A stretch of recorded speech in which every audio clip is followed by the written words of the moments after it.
do the do. Diet Mountain Dew. When I die, they're going to find Mountain Dew and Rockstar in my bloodstream. I don't have blood. I have this. I have caffeine running through my system. Okay, so this is going to be kind of an update video. I know I haven't done one in a while, and I've been kind of busy. That I finally have a camera that does just about 90 to 95% of everything that I need it to do, and it does it reliably. If you haven't already noticed by now, I've got a couple videos on my channel of the Sony ZV-E10, and I actually ended up selling the Panasonic S5. The S5 was a beast of a camera. It did just about 90% of everything I needed it to do. Well, I take that back. It did 99%, but there was just one thing that was unusable on the camera, and that was autofocus. Sony. Every company needs to learn from Sony and the way they do autofocus. I can walk around anywhere. I can go out of frame, come back in frame, and it has my face. The Panasonic could not do that. The Panasonic, the S5, I don't know if it was just something wrong with the one that I had, but if I could, you can touch on the screen to track something or tell it, hey, I want to focus on this specific area. Even when you did that, it would just lose focus and it would go hunt and try to find something else it felt like focusing on, which to me, that was unacceptable. Like, it's 2022. Well, it came out in 2021 maybe, or 2020, I'm not sure, but it's not reliable. Like, it's, this day and age, autofocus should be something that is, like, you shouldn't have to think about it. I mean, even iPhones perform better than that freaking Panasonic did. That being said, everything else with that Panasonic was amazing. And I'm just kind of rambling on about that. But yes, I got a new camera. I actually took the cage off. I don't know what I did with it. Let me find it over here. I took the cage off because it's on the tripod right now, but this is a small rig cage that I got for the ZV-E10, and it's not a small rig handle, it's a UU rig, which is like a sub-brand of Ulanzi, which I really like Ulanzi stuff. I did get this kind of hand strap that's also from Small Rig, but the strap has kind of come off a couple of times. I'm not sure. I'm going to have to figure out a better way to secure that. But yeah, I think this is a really good cage to have. It's got a couple hot shoe mounts on it. Bag update. I am now using the Peak Design Sling 6-liter. So I've got a couple of things in this bag. I'll put in like a little bit of video that I took showing that the ZV-E10 fits inside this bag. So I've got a couple of lenses in here. What I'm actually using right now to record is the Sigma 30 f1.4, and I got the kit lens that comes with the ZV-E10, and I also got the 55 to 210 4.5 to 6.3. This is just something that I'm keeping in my bag to get long reach telephoto shots and videos. So I'll just kind of go through here and show you guys exactly kind of what I've crammed into this thing, because for as small as this bag is, you can carry just about everything you can think of, in terms of your mirrorless system. In this top area right here, it's got this zipper with these little pockets, and inside of those pockets there's battery holders. I've got 4 batteries, and then in the last one, well, actually it's 3 batteries and then 1 battery in my camera, so I'll have a total of 4 with me at all times. I mean, you can carry more if you want, but it has space for those. And then I've got some memory cards in here. So yeah, and if you look inside, let me go ahead and zip this back up. If you look inside, it's got those origami little dividers, and down there is my kit lens, and I usually keep the Sigma down at the bottom, and then when I flip that over, I keep the telephoto right there. So what else do I carry in here? Another thing that I carry, which I'm using the Roland R07 to record audio right now, but I keep it in this little stretchy pocket on the side, and then I also have my larger camera microphone, which I'm not really sure why I'm not using on there. Don't know why I didn't do that. And then this is a hot shoe adapter for my Roland R07, or pretty much anything that I need. Just keep that down there at the bottom. And then on the back side, it's supposed to be for like a 10-inch tablet, or 7 to 10-inch tablet. But I got a couple of things in here. I've got a filter pouch. This is just some random one that I found on Amazon. A field notes. This is the reporter's size field note journal, and I got this because it's perfect to fit inside of that pocket. And then on the extra space that I have in there is also I have a pen, and then on the extra space that I have on there is this little light that I got. It's on blue right now, but it can cycle through different colors, blue, green. It's an RGB. It's got different modes and things of that nature on here. Let me turn it back to, it was like what, 340? No, it's like 345. Yeah, I carry this with me. It's got a little hot shoe mount for it. It charges via USB-C. Yeah, it's just a neat little lamp or light to have. I have to sneeze. Let me go back to the bag here. And in the front pocket, I've got some USB rechargeable AA batteries. That's for my Roland recorder. And then it comes with these straps so that you can hook on to the bottom of this bag. And you can strap these together and carry a tripod on point. Or I actually tested this out. Like if I'm hiking or something, I can ravel up my hoodie or something and carry that underneath the bag. So let's kind of move on. I've kind of turned into a what's in my bag video, but I got this filter pouch. Wow. Hey, focus on this. Face. This. Okay, so it's back. Look at that. It catches your eye and your face. Like, I've never had a camera that just is like, oh, hey, here's your face. Let me focus on that automatically. It's such a great thing. I got this little pouch. This is for some filters that I'm going to be messing around with. I've got some ND filters inside of here. I have an ND 32 from some off-brand. Actually, they're both off-brand. I can't remember what the ND 32 was, but the other one is from another company called JJC. And these ND filters are going to come in handy for the Sigma f1.4 because this is the fastest lens I've ever owned in terms of, well, yeah, it's the fastest lens I've ever owned. So I've got an ND32. Put that on there. Wow, it still picks up my face. That's crazy. And then, of course, because of what I'm at right now, I've got the ND 100, but it's not going to work. And then, what else do I have in here? I have a circular polarizer. And this, will it do anything? No. It does polarize my face. Look at that. That's cool, man. That's cool.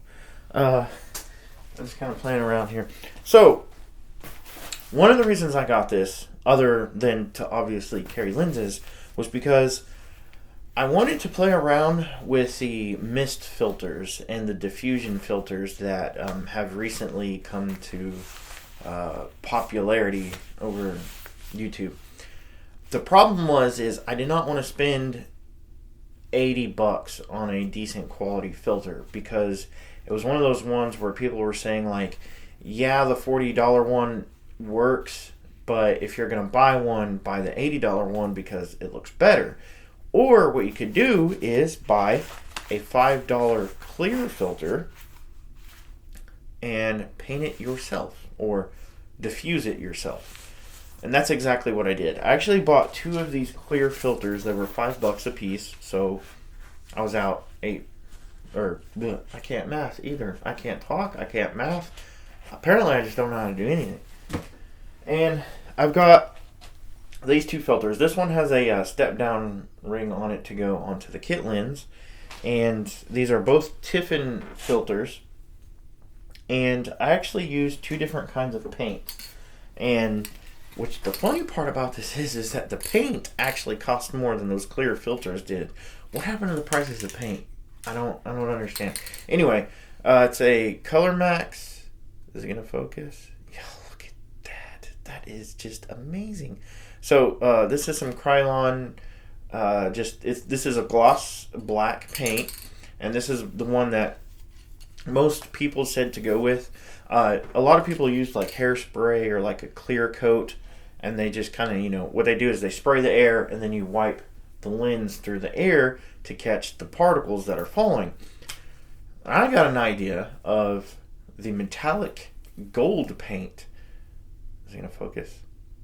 Look at that. It's like magic. I'm sorry. That just blows me away. Focus. It's going to keep my face as long as my face is in frame. And then once I put something over my face, it's going to focus on that. Look at that. Look at that. That's just... Okay. Back to the subject at hand. Gold metallic paint. And I don't know if the camera will actually pick it up. I'll try to have it focus on the hand. You're probably not going to be able to see it. I'd probably have to do like a... Yeah, you can kind of see it. I went really heavy with the gold one because I have some ideas that I wanted to do. So yeah, I'm going to be doing some film / cinematic things with these diffusion filters that I made. I tested it out just a little bit, and it actually looks... If you're looking at it in terms of quality, like, I'm sure the $80 filter probably looks better, but the look that I was going for is like, and this is how I edit most of the stuff that I have. In my turn, and the way I look at things is, if I'm gonna edit something, I want it to kind of go above, like, not in terms of quality, but like if you're gonna color grade it with a crazy looking LUT, like, I want people to look at it and say, wow, that looks really, kind of out there, like that's a loud look or that's a really extreme look. And that's kind of what I was going for with these diffusion filters. On the black one, I didn't go as heavy on it. I just kind of wanted to give it that little bit of diffused look. So those are going to be really, really cool.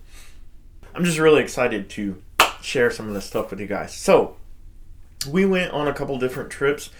We went to, where did we go? I already forgot. We went to Tulsa to go kind of on a little winter getaway with a Airbnb thing. I didn't really film a whole lot there.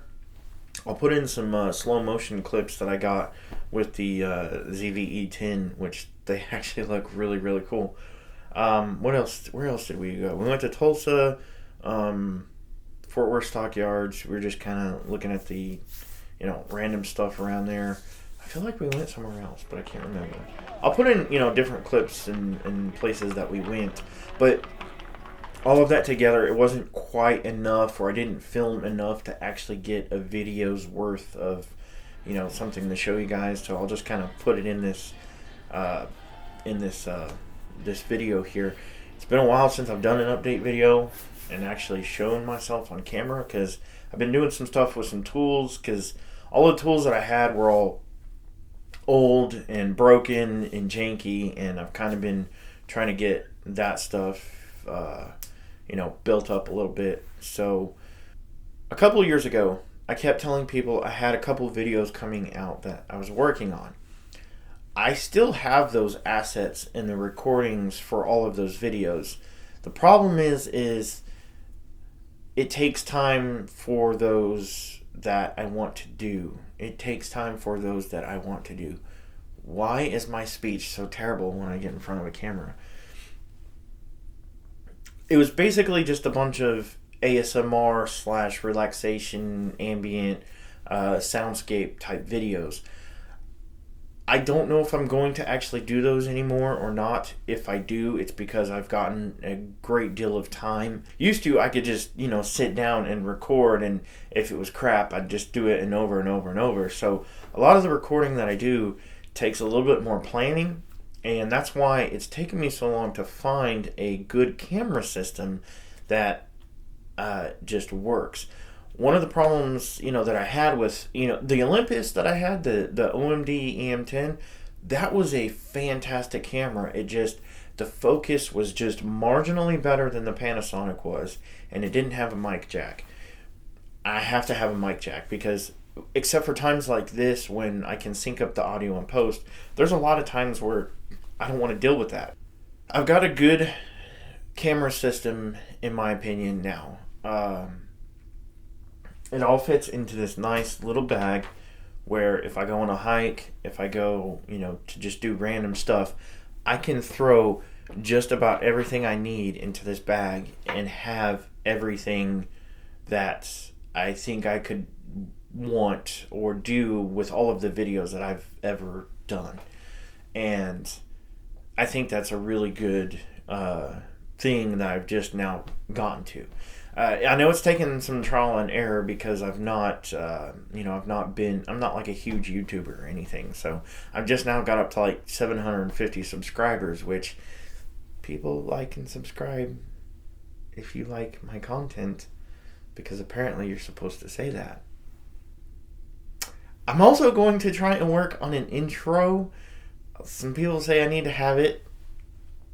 I have an idea of what I want to do. But what I want to do for my intro is going to take a little bit of time. But I'm not sure if I'm going to even do an intro. I don't know. So this is kind of my rambling on. Just a lot of stuff that I need to tell you guys. I have a blog now. I had a website like a year or two ago with, it was just 47hobbies.com. There wasn't really anything wrong with that website. The problem was that I didn't like going in there and managing everything, and I didn't want to deal with all of that on top of YouTube and stuff. It's on the website is Substack. So if you just type in 47hobbies.substack.com, that's kind of my blog, and it's got this little feature on there where you can subscribe, and it'll send you an email every time I post something. I doubt I'm ever going to set it up to where I will charge for anything, unless for some miracle reason I get to like 100,000 subscribers, and even then, I don't know. I just do the YouTube thing as a hobby and to share with you guys, the stuff that I like and find. Because deep down, my passion would be to make a film, like a real film, but probably isn't ever going to happen. So, what else? This is going on way too long. What am I doing? It's kind of all over the place. Coming up in May, we're going on a trip to Arkansas, and I'm going to try and vlog and film a bunch of that I can. We're going to go to a couple different Airbnbs, and I have some ideas of some videos that I want to do. I have a couple, maybe one or two more tool videos that I'm going to come out with, and get those squared away, taken care of. Other than that, a lot of it is going to be just kind of playing around with the Sony ZV-E10, because the lenses, I've got the Helios 44-2 that I already did a video on, which was the wood fire cooking video. I've got a Minolta adapter, which I just did the Solargore video. I've got a Minolta 135 f 3.5 that's a prime lens, and that one I'm going to wait for a little bit better weather to come out, so I have more a variety of things to film, and maybe places to get out and go. So I do need to maybe kind of work on the lighting in here a little bit better. Other than that, I think that's pretty much it for now. Now it's time to stop this video and review it and make sure I didn't look like a complete